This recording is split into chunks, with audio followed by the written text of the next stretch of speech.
সেই সুগ্রীব মহারাজ ভাই দ্বারা প্রত্যাখ্যাত হই, ভাই বাড়ি দ্বারা প্রত্যাখ্যাত হই ঋষ্যমুখ প্রস্থান আগে ঋষ্যমুখ ঋষিମାନେ ସାଧନା କରନ୍ତି ତା ନା ଋଷ୍ୟମୁଖ। ଆଜି ଖରାବେଳେ ବ୍ୟାସଜୀ ଗୋଟିଏ ଭଲ କଥା ପଚାରୁଥିଲେ, ସୁନ୍ଦର ବ୍ୟାସ, ଭଲ ବ୍ୟାସ ଆପଣ ପାଇଛନ୍ତି। କହିଲେ ଭାଇ ନା ଭାଗବତର ପ୍ରଥମ ସ୍କନ୍ଧରେ ଗୋଟେ କଥା ଅଛି ଗୋକର୍ଣ୍ଣ ଉପାଖ୍ୟା।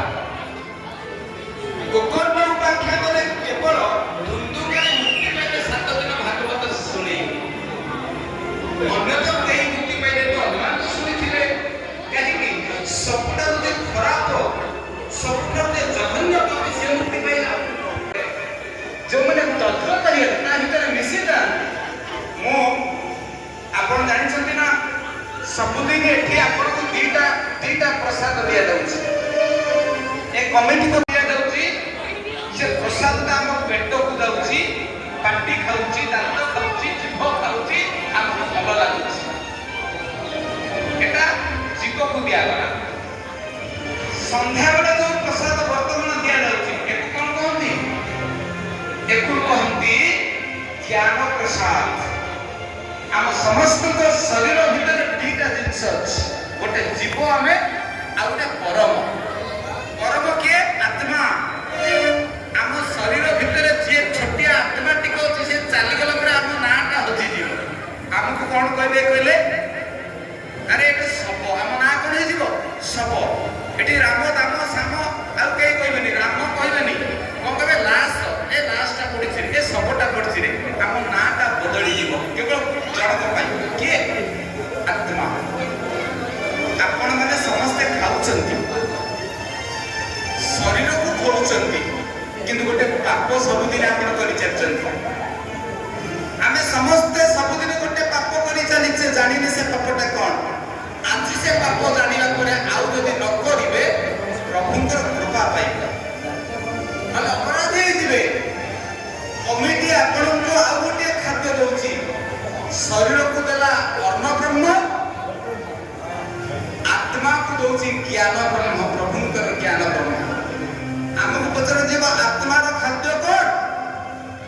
ଆଜି ପର୍ଯ୍ୟନ୍ତ ଜନ୍ମ ହେଲା ଦିନ ଆମେ କେବେ ତା କଥା ବୁଝିଛେ କି? କେବଳ ଖାଇ ଚାଲିଛେ, ଖାଇ ଚାଲିଛେ, ଖାଇ ଚାଲିଛେ। କିନ୍ତୁ ଆତ୍ମାକୁ କଣ ଦେଇଛେ? କିଛି ଦେଇନେ। ଆମ ଭିତରେ ଗୋଟେ କିଏ ଅଛି, ତା ପାଇଁ ଚିନ୍ତା କରିନେ ଆମେ କେମିତି ଭଲ ଖାଇବା, ସେଇଟା କେବଳ ବୁଝିଛେ। ଆତ୍ମାର ଖାଦ୍ୟ କଣ? ଆତ୍ମାର ଖାଦ୍ୟ ହଉଛି ସତ୍ସଙ୍ଗ, ସ୍ୱାଧ୍ୟାୟ, ସଦ୍ଗ୍ରନ୍ଥ ଅଧ୍ୟୟନ। ଯିଏ ତା ଆତ୍ମାକୁ ଉପାସ ରଖି କେବଳ ଶରୀରକୁ ଖାଇବାକୁ ଦିଏ, ସେ ମହାପାପ। ଆପଣ ମାନେ ଯୋଉ ପ୍ରବଚନ ଶୁଣୁଛନ୍ତି, ଏ ପ୍ରବଚନ ହଉଛି ଆତ୍ମାର ଚରମ ପରମ ଖାଦ୍ୟ।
रामनवमी उपलक्षे मंदिर परिसर में प्रसाद सेवनर भी व्यवस्था होती।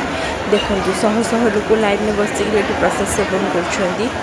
सब वेटिंग बस प्रवचन सरीगला प्रवचन सरला प्रसाद सेवन व्यवस्था है देखो प्रसाद सब लगिगला केते लोक मिसिक बड़ा बड़ी कर शह शह लोक व्यवस्था होता बहुत बढ़िया होता प्रसाद माने प्रसाद बहुत ही बढ़िया होता बास्ना पेट पूरी जाता।